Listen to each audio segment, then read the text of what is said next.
Hey guys, so in the last two videos we saw how we can format code on remote GitHub, how we can also format code on a local machine using git pre-commit hooks, and we saw that both of these solutions came with certain pros and cons. The first one, even though looked pretty neat, but the big consequence was like for this to work, you have to unprotect your main branch, and we said not going to happen. We're not going to accept that solution, right? In the second solution, you can install pre-commit hooks on your local machine, and as long as a particular user has installed those pre-commit hooks at least once on the machine, it would work. It would format the code, and it will make sure that no unformatted code would leave user's machine. But the cons with that particular solution is, let's say if there's a new user who joins the project, or there are multiple users who join the project, and they do not read the README file, and if they don't like follow the steps to install this pre-commit hooks, it can happen that those new users can still push unformatted code to your GitHub. So in this video, what you're going to do is we're going to utilize the strengths of both these solutions to come up with a solution that would work for all the users, for new users and for existing users. So without any further delays, what we're going to do is let's go back and look into GitHub, and let's look into the solution that we implemented first time in our first video. So if you remember, we used this plugin from this user XLOP, Google Java Format Action. Again, is the same Google Java Format solution. So let's just go ahead and open this. And if I open this, it actually showed us three options. We used the first option, which was to format all Java files in the repository and commit the changes. But it also actually comes with two more options. One is to check if the formatting is correct without pushing anything. And the second one is to see and print the diff of every incorrectly formatted file and fail if there is any. So let's just go ahead and see if we could, utilize this action to still fail the build and stop our users from merging their PRs until they have fixed something, right? So let's just go ahead, copy this, and go back to our zero project. Let's create a new reusable workflow, and let's call it as format java code.yaml, right? And let's just copy this. So what this basically workflow is doing is it's saying format java code as per Google Java format program, right? That this is what it is doing. It has two steps. In first step, it is going to check out the project. In the second step, it is going to use this plugin with an argument which will say set exit if changed, right? So let's just go ahead and see how do I do that. So okay, so let's pretend that we have a new user who does not have this pre-commit config file added, right? So I'm going to copy the content of this file in a in a new file, and I'm going to basically delete this file, right? I'm going to delete the file, and what I'm also going to do is I'm going to uninstall this plugin. So let's say, and by the way, the step 4 was to optionally run against all the files, which is what we covered in the previous video, right? But now what I want to do is I want to uninstall. So pre-commit uninstall, pre-commit uninstall, right? So I'm going to uninstall this plugin. So let's just go back and pre-commit uninstall.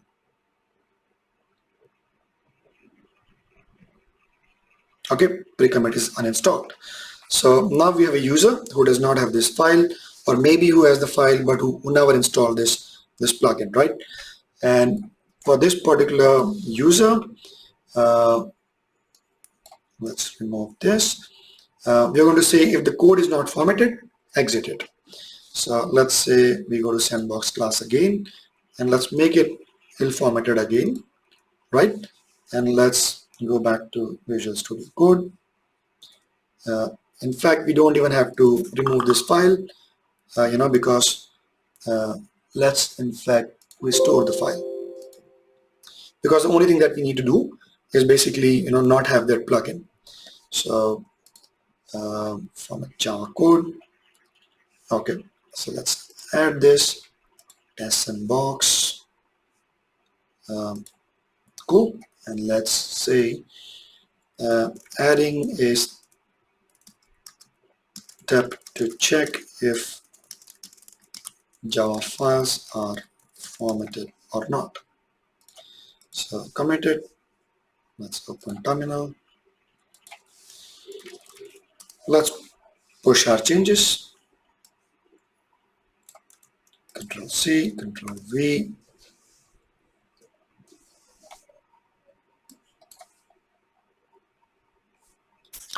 And let's also go ahead and create a pull request. I think from here. So let's click on this. Add unformatted code, create pull request. And as you can see, all these alerts are now popping up. Yeah, these are all files. One of them is, by the way, unformatted. And what I expect is that this action should run, add unformatted code, and it should fail because we have one file which is not properly formatted. So let's open this. Yep, it failed. Let's see. It failed. So let's look into the plugin and let's see what it says. Okay, let's scroll up. Test sandbox class, right? This was the only class that was still unformatted. Everything else was properly formatted. And if we scroll up, downloading Google Java format 1.16, yes. Let's scroll down. So yeah, it's not, yeah, it's telling that there's a failure, but I'm like having a little bit of hard time to understand what all files, uh, had that failure, right? It's showing me a lot of files. I'm not completely sure if it is showing all the correct files, right? So what I'm going to do is, instead of trying to use, let's go back, instead of trying to use this particular solution which only checks if the formatting is correct or not, I actually want to use the third solution which prints the diff of every incorrectly formatted file and fail if there is any, right? So I'm actually going to copy this and it's going to skip the commit. So let's go back and I'm going to replace this one with this particular usage. So let's do Windows 4, format Java code file. Okay, and let's commit this. Print diffs, commit, git push. Okay, now let's open it again. And this should have triggered again the action because on every push and on pull request, this is triggered. What we are interested in is in this one, format Java code as per Google Java format program. So let's open this, formatting, and this is exactly what you want, right? So it is basically saying that you have one file which is not formatted. Like there were tons of files that were formatted. We're not interested in seeing those. If there's any file, so let's say if a new user joins in, so these two users have already installed pre-commit hook. This new user joins in, and this new user has basically not formatted the code, right? And now there's a problem, and like he wouldn't even know what the problem is. So what we're going to do is we're going to basically fail the build in CI, and we will make it as a condition, right? So what we can do is we can now make this particular job. So if I open Windows 1, so the name of the job is formatting, right? So what we're going to do is we're going to go Windows 2, and in our settings we're going to make this as a build check, right? So we will say that in branches, in the branch protection rules, we will say that we will require a build check to be passed, and the build check could be formatting. And if the formatting is not passed, do not allow this pull request to be merged, right? So if I, let's say save changes, use GitHub mobile, let me use my mobile. Okay, approve. And now, actually, if someone wants to merge this pull request, they cannot, right? Because we have this failed check, which is like format Java code as per Google Java format program. It is not working fine. It will not allow you to merge the PR, and this is required, right? So you cannot merge your PR, which is exactly what you want. Now, there's one more thing I think that we should do is if a person comes here and they look into details, it will only say that, okay, this particular file is failing, right? But they would not know what needs to be done, fix this, right? So I think it only makes sense that we also add some echo statements to the program, which also tells the user to say, hey, this is what you can do, go and read your readme file and run this commands to like install pre-commit hooks and run them once so that this error can be taken care of. So the way you can do it is, let me quickly see.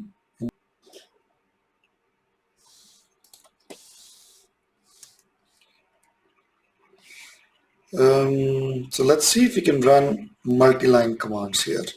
So if we say git echo,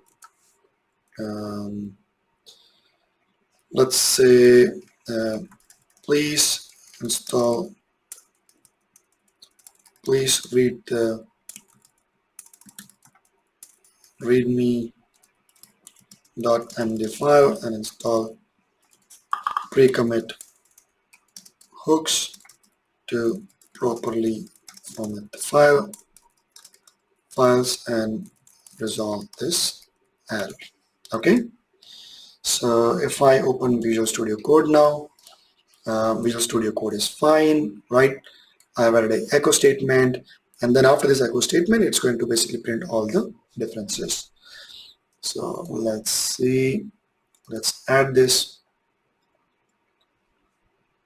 and let's add a message.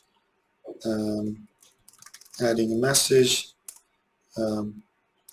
adding an echo message for new users to install pre-commit hooks and resolve errors in CI, right?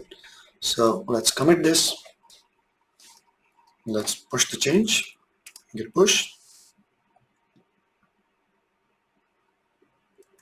open GitHub.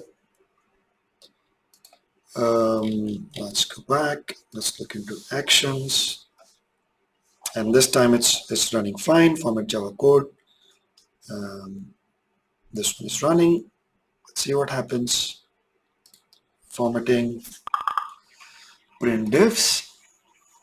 And this time, if someone is looking at this exit code, they also can see a message which says, hey, please read the readme.md file and install pre-commit hooks to properly format the files and resolve this error.